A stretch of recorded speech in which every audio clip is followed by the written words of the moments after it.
러시아가 유럽의 가스 공급을 중단하는 초유의 사태가 발생했습니다. 푸틴의 유럽 강경 정책은 이미 예고된 바 있습니다. 러시아는 지난 5월부터 이른바 비우후 국가 위 경우 러시아 통화인 루블화로 대금을 결제하지 않으면 천연가스 공급을 중단할 것이라고 밝혔습니다. 이때 블라디미르 푸틴 러시아 대통령은 러시아산 가스 구매 시 러시아 은행에 루블화 계좌를 개설해야 한다 라는 내용의 대통령령에 서명했습니다. 푸틴 대통령은 러시아에 무료로 상품을 파는 국가는 없다. 러시아도 자선단체가 아니긴 마찬가지입니다. 즉, 루블화로 지급하지 않으면 천연가스 기존 계약은 중단될 것이라고 밝혔습니다. 이는 서방의 대러 제재로 타격을 입은 루블화 가치를 끌어올리려는 시도로 분석됐습니다. 이 조치에 따라 러시아산 천연가스 구매자들은 러시아 국영 가스기업 가스프롬의 금융자회사인 가스프롬방크에 계좌를 개설해 이곳으로 유로나 달러로 결제 대금을 송금해야 했습니다.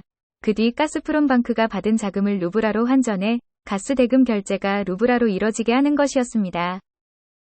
에너지연구소의 잭 샤플스 박사는 시행 후 바로 적용되는 법령이지만 유럽의 구매자들이 가스 대금을 루블화로 결제하는 일은 없을 것이라면서 천연가스 공급이 즉각적으로 끊길 일은 가능성이 작다고 주장했습니다.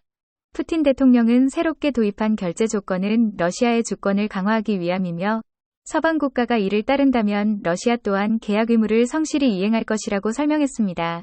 당시 독일은 푸틴 대통령의 이번 발표가 협박이나 마찬가지라고 비난했습니다. 그러나 7월 현재 러시아는 유럽에 공급하는 가스를 갑자기 중단시켜 버렸습니다. 유럽연합의 러시아산 원유 수입 금지 방침에 대해 러시아가 맞대응을 한 것입니다. 러시아는 오늘 독일, 덴마크의 천연가스 공급을 중단했습니다. 전날 네덜란드 공급 중단에 이은 것입니다. 폴란드, 불가리아, 핀란드도 이미 러시아 가스 공급이 끊겼습니다. 러시아가 유럽에 대한 에너지 공급을 줄이면서 유럽 전력 선물 가격이 역대 최고치까지 치솟았습니다. 6일, 블룸버그 통신에 따르면 이날 유럽에너지거래소 EEX에서 독일의 내년 전력 선물 가격은 메가와트 시당 345.5유로로 사상 최고치를 기록했습니다. 프랑스 전력 선물 가격도 사상 최고치를 기록한 지난해 12월 이후 가장 높은 수준인 메가와트 시당 398유로를 나타냈습니다. 이 같은 유럽 전력 가격 상승은 우크라이나를 침공해 서방의 제재를 받는 러시아가 유럽으로 에너지 수출을 제한하면서 동절기 발전용 천연가스 부족 우려가 커지고 있기 때문입니다. 러시아는 정비 작업을 이유로 오는 11일부터 21일까지 독일에 천연가스를 공급하는 주경로인 노르트스트림 파이프라인 가동을 중단할 계획입니다. 러시아는 이미 지난달부터 설비 수리 지연을 이유로 노르트스트림 가스관을 통해 독일로 보내는 천연가스를 60% 줄인 바 있습니다. 이에 대응하기 위한 유럽 국가들의 움직임도 빨라지고 있습니다. 독일 의회는 동절기용 연료 확보를 위해 필수적이지 않은 발전소의 가동을 정부가 제한할 수 있도록 허용한 법안에 대해 표결할 예정입니다.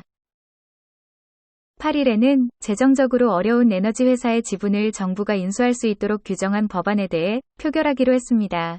이 법안은 최근 러시아 측 가스 공급 중단으로 현물 시장에서 더 비싼 천연가스를 사들이면서 재정 상황이 나빠진 에너지 회사를 지원하기 위해 독일 정부가 마련한 법안입니다.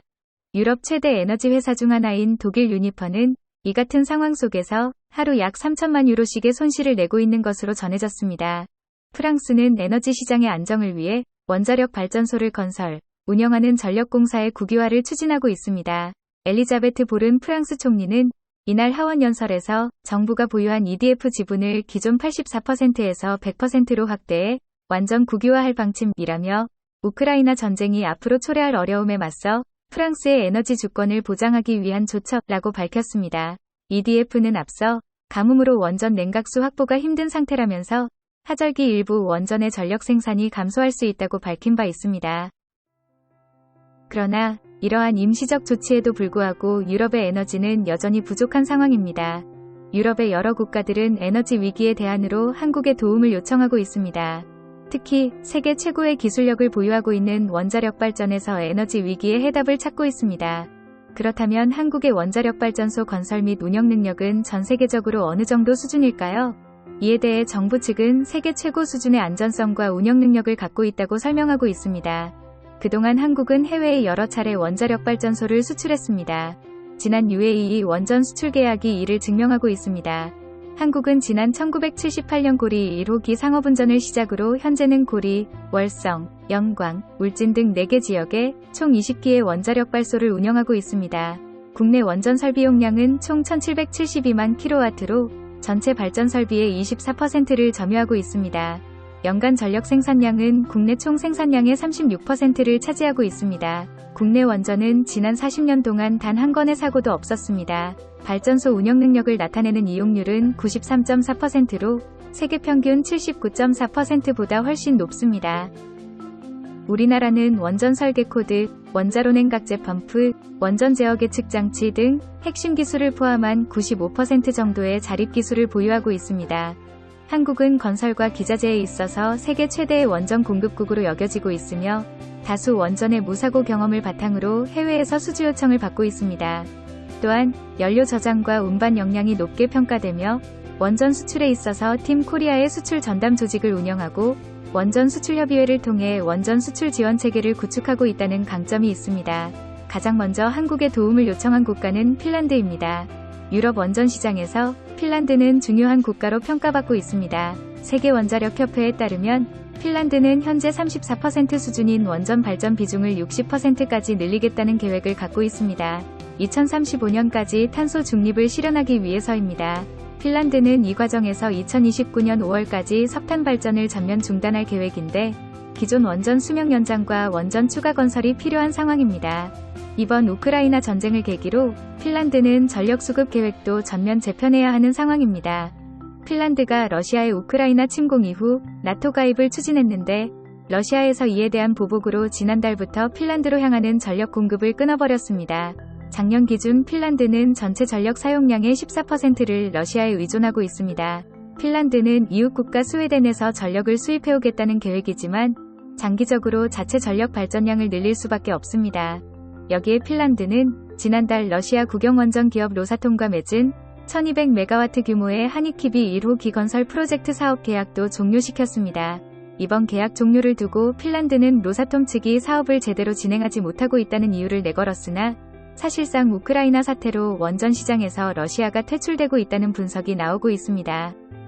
원전업계는 이 같은 탈러시아 움직임이 세계 원전 수출 시장 복귀를 추진하는 한국 입장에선 기회로 작용할 수 있다고 평가했습니다.